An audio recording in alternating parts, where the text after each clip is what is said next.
So let's go to the crank. Boom! Oh! There you go. Yeah! Talk about Lonzo Ball, that they have signed and traded, worked out that deal with the Pelicans, a 4-year deal. What do you think of that domino falling and how it will affect everything else, but especially the Chicago Bulls? Well, you know what? I love this pickup by Chicago. I think Lonzo Ball, he needed to be somewhere where he was going to have the ball in his hands and be able to make plays for others. I thought playing with the Pelicans, he was always going to be under the shadows of Zion and Brandon Ingram. You pair him up with a guy like Vucevic that could pick, that could pop, that could roll to the basket. Now he has the keys. He's a big guard. His shot has improved. We already know what type of defender he is. And now we get to see Lonzo Ball break loose and show us the flashes of being that showstopper like his little brother is doing down there with the down there in Charlotte, as what LaMelo is doing. So I actually love this move. What do you think we know so far? I just want to bring you up to date. Zach LaVine said he, quote, just wants his respect when it comes to a potential new deal, an extension with the Bulls as he enters the last season of his 4-year, $78 million contract with Chicago. Brian Windhorst is going to join us later to discuss that. And as first reported by Yahoo Sports, Kawhi Leonard has opted out of his contract. He is now officially a free agent. Now, this is very different from a couple of years ago. Remember, this time, Kawhi recovering from ACL surgery, an injury that kept him out of the Western Conference Finals, could keep him out for a chunk or all of next season. Woj also reporting the Phoenix Suns optimistic they can come to terms with Chris Paul after he chose to opt out of his final year of his contract. Should re-sign in Phoenix as the Heat picked up Goran Dragic's option. That was for more than $19 million. Now, according to Woj, there is a very important reason for that. They intend to use that cap hold as part of a sign and trade deal to try to grab Raptors point guard Kyle Lowry as they position themselves to be the front runners in the Lowry sweepstakes. So, guys, look, it is a lot going on. To join us and discuss all the storylines, our senior insider, Adrian Wojnarowski. Welcome back, Woj. This is a huge day for you. I know you're going to be on your phone most of the afternoon. What is the very latest on the Kyle Lowry situation?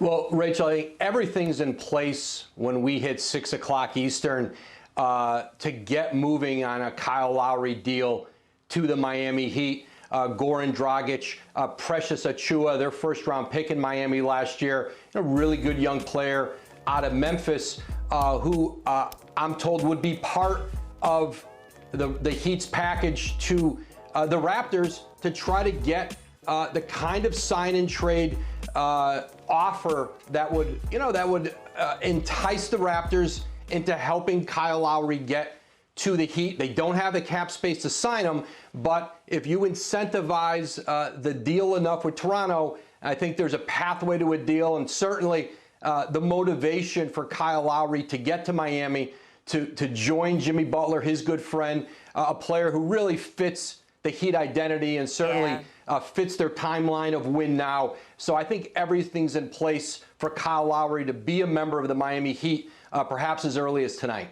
Interesting. And look, we were saying when Kyle Lowry was not dealt at the trade deadline, wow, does this mean he's going to leave Toronto for nothing? If they can work out a sign and trade with the Raptors, however, then he won't be leaving, quote, for nothing. So Masai Ujiri coming out with something on that deal, again, like Masai often does. I want to move on to Kawhi Leonard. He also opted out of his deal. Does it appear he will be back with the Clippers? Because one thing we were thinking was maybe he would keep this year and then just work out an extension. Instead, he did do the opt-out. He did, and I think it's some contractual gymnastics. Listen, he can do any number of things with his deal. He could do a 1+1. He can do a longer deal. He's going to spend this year rehabbing most of the season, if not all of it, coming off that ACL surgery. But the expectation is that he will return to the Clippers. The kind of contract it'll be is unclear, but I think that Kawhi Leonard and the Clippers, certainly the Clippers are proceeding as though he will be back, and how they're planning to handle free agency, handle their cap, knowing that they're going to be minus him this year. But the expectation is He certainly returns at full strength the following year. And who knows, maybe there's a way he can return late in the season in LA. Well, look, they were very competitive all the way up through the middle of the Western Conference Finals without him, so that has got to give them some good feelings going in there. It's so interesting. We played the clip at the top of the show. It was your voice, Woj, talking about how after he left Toronto, we were in the helicopter car chase part of Kawhi's free agency. None of that this season. Just shows you how fast things move in this league. Yeah. Chris Paul, another huge name. He opted out of his player option for that last year. Does his future still, though, appear to be in Phoenix? It does, Rachel, and I think both the Suns and Chris Paul are really motivated to get a deal done tonight.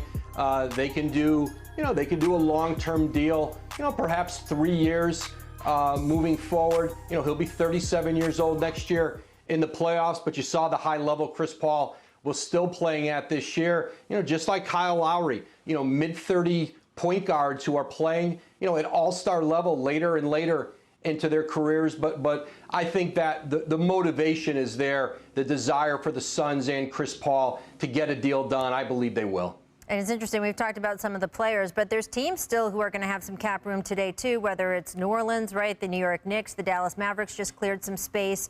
Do we expect any smaller deals with those teams, or do you think that's going to be more in the next few days?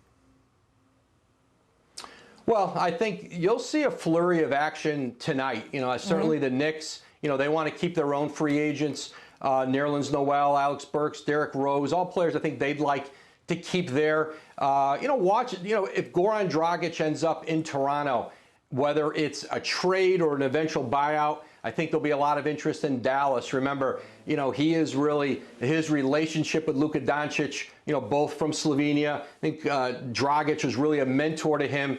They share the same agent, Bill Duffy. So I think there's certainly maybe a pathway for Dragic if this sign and trade does go through with Toronto. Either they trade him, and certainly there's other teams who have point guard needs who are going to have great interest in Goran Dragic. So I think that's, I think something that plays out here over a period of time. Certainly a point guard kind of feel to this week. Woj, thanks so much. We will be following your Twitter. Trevor Lane here for LakersNation.com, your home for everything Lakers. So far this evening, it's been a lot of good news. The Lakers bring back Wayne Ellington, Trevor Ariza, and Dwight Howard. It's been a night of returns. All strong moves, I think, bringing in veteran players. But the good times came to a crashing halt just moments ago as we learned that Alex Caruso has signed a 4-year, $37 million deal with the Chicago Bulls, leaving the Los Angeles Lakers. I guess first and foremost, we should say congratulations to Alex Caruso. That is absolutely tremendous for a guy who went undrafted, became the Lakers' first two-way player ever to work his way all the way up to now getting a 4-year deal worth $37 million. That is absolutely incredible. And you have to be happy for Alex Caruso, the player. Again, he has fought hard to get to where he is at. But from the Lakers side of things, looking at things from the perspective of the purple and gold, this is a major, major loss. Alex Caruso was one of the best defensive guards in the NBA. Felt like he was kind of one of our guys, right? Somebody the Lakers had developed from the ground up, and we've seen him grow so much over the years. Plus, as a guy in his 20s, when the Lakers have spent most of the night adding players in their 30s, Caruso would have been a nice guy to bring in to keep that average age of the team down a little bit and give you some younger legs. Let's not forget, he did shoot over 40% from three last season, although that was on extremely low volume. So he wasn't a major threat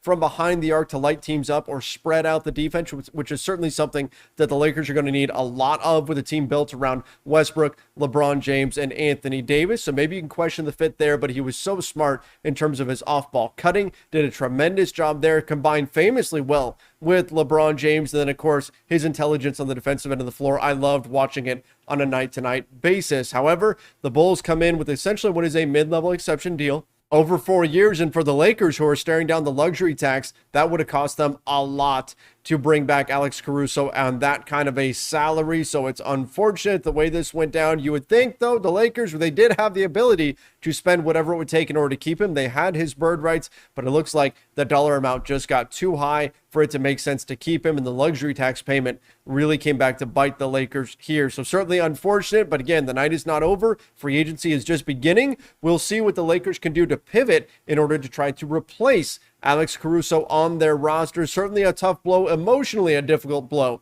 for Lakers fans who have become so connected to Alex Caruso. We think about the nicknames, the Caruso, the GOAT, Big Balder Brand, the Bald Mamba, the Bald Eagle, whatever we wanted to call him. Alex Caruso was a joy to watch in the purple and gold, and we certainly wish him the best of luck with the Chicago Bulls, where he now joins fellow former Laker Lonzo Ball. Give me your thoughts on losing Alex Caruso in the comments down below, even if it's just to share in the misery a little bit, and we can lean on each other. Fire it off in the comments below, and don't forget, subscribe right here to the Lakers Nation YouTube channel and ring that notification bell as well. Till next time, stay safe and see you.